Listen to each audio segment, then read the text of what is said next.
We're back in the fantasy bar. Football is here, and we are back with another season of the NFL Six Pack, talking week one here on FanDuel and DraftKings with six of my favorite plays for you, some values, a couple games I am eyeing up with some correlation, a value quarterback with some big time upside, and of course, my favorite play on the entire slate. Who we talking about? Only one way to find out. It's time to belly up to the fantasy bar.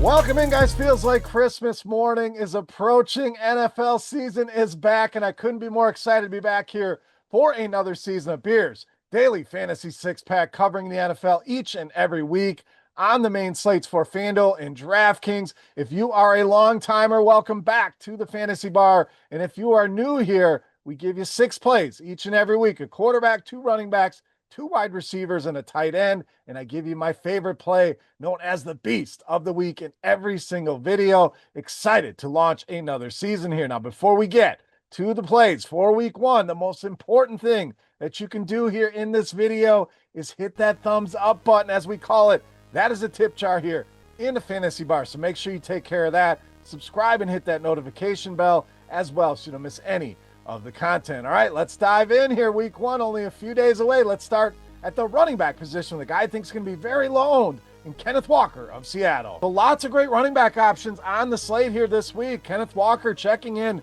sub 5% as of this video. We have the concerns with Zach Charbonnet, all the other great running backs here, and Seattle an underdog in this game. So generally want to target your running backs as favorites here, but I see Seattle competing in this game, potentially winning it. So it's not like they are a big underdog here, and they have shown throughout the preseason that they are going to be maybe the run heaviest team in all of football. So even if Charbonnet is going to carve into some of the work here, Kenneth Walker still brings that big playability, home run hitting ability, and the guy I think they go to around the goal line here, and that'll be good news against San Francisco. They gave it the most rushing touchdowns in the league last season to the running back position at 18, and the fourth most DraftKings points allowed here as well. If we get a competitive game here, I think a big reason why is Kenneth Walker having a big day on the ground against this 49ers defense. All right, let's get some correlation in that game at wide receiver, one of my favorite values in Ricky Pearsall. So great value here on Ricky Pearsall in comparison to what we saw in a lot of the best ball drafts over the summer, your season-long leagues. His price started to really shoot up, and a few reasons why. First, this San Francisco pass-catching core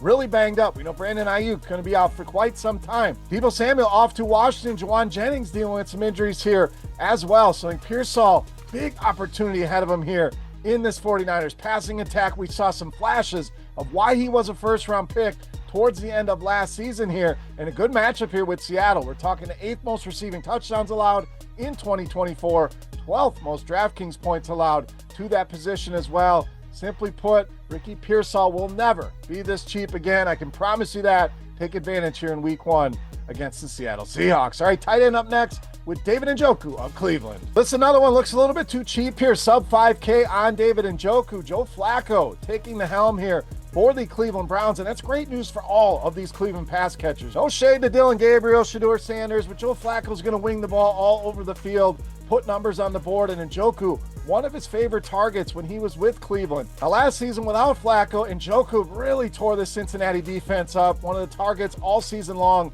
will be players against the Bengals. Tight ends especially here, 24 targets for him in those two games, 18 receptions, averaged over 19 DraftKings points a game. And I don't know about you, but I don't see many improvements on that Cincinnati defense heading into 2025. They really struggled with the tight end position over the course of last season. We're talking bottom three in almost every category: receptions, receiving yards, receiving touchdowns, and of course fantasy points allowed as well. Smash spot here this week on the cheap for tight end David Njoku. All right, let's go to the quarterback position next. We are going to go value here as well with Drake May of New England. So a lot of great quarterback options here on this slate. Obviously, Jaden Daniels, the headliner, but a lot of great stacks you can roll with here. I think Drake May going to go under the radar here, and this is one of my favorite breakout candidates heading in to 2025. Saw some big-time flashes and progression out of May towards the end of last season. I think New England and Drake May really surprise here in year two and take a big leap here, but was really good with his legs. We talk about Jaden Daniels, pretty comparable numbers here for Drake May from week 6 to 17. So basically when he got the starting job and did not play in week 18, averaged over 37 rushing yards per game. They brought in Steph Diggs. They drafted Kyle Williams. They have some weapons in this offense here. Vegas can be vulnerable here. 8th most fantasy points allowed to the quarterback position in 2024.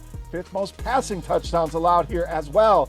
You're really going to see a big dual threat season here and a big week 1 from Drake May. All right, let's go back to the running back position with Bucky Irving of Tampa Bay. So this is absolutely my favorite game here on the main slate for week 1. These two teams have put some big numbers on the board. 2 meetings last season, we saw 57 and 66 points between the two teams. And Irving, a great combination. You're talking cash games, tournaments, cash games, you want that floor.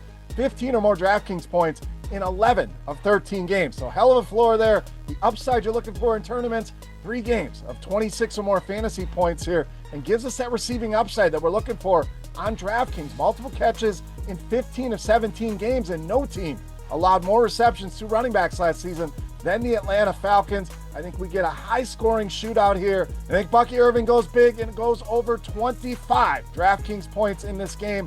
One of my favorite running backs here for week 1. All right, it's time to give you my favorite play for week 1, known as the Beast of the Week. Before we do that, let's run a little contest, absolutely free to play, and we are bringing it back. Our Beast of the Week promotion and contest, free to play, easy to play. All you need to do is simply click that thumbs up button, you head to the comment section, and you guess fantasy points on DraftKings for my Beast of the Week. Whoever's guess is the closest, you're going to walk away with a free week of RotoGrinders Premium simply for hanging out with me today and watching the video here from the Fantasy Bar. All right, let's wrap things up with my favorite play for week 1. You know, as the Beast of the Week.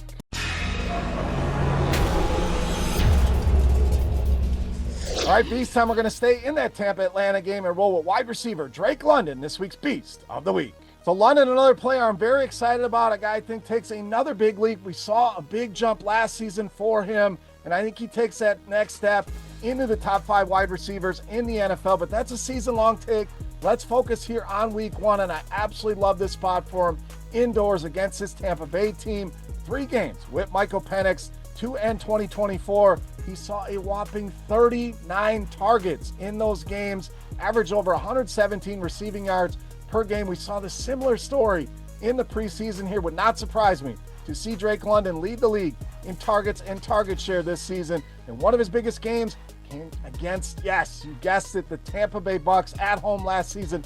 12 for 154 and a touchdown, over 36 DraftKings points in that game. We know Tampa Bay very vulnerable to the pass. I think we get a very high-scoring game here. Bucks 6th most receiving yards allowed and the 7th most DraftKings points allowed to wide receivers. I think Drake London starts the season off with a bang and a huge game here, making him easily my favorite play on the board in this week's Beast of the Week. All right, guys, that'll do it for our week 1 video. So excited to be back here talking some NFL with you guys here in the Fantasy Bar.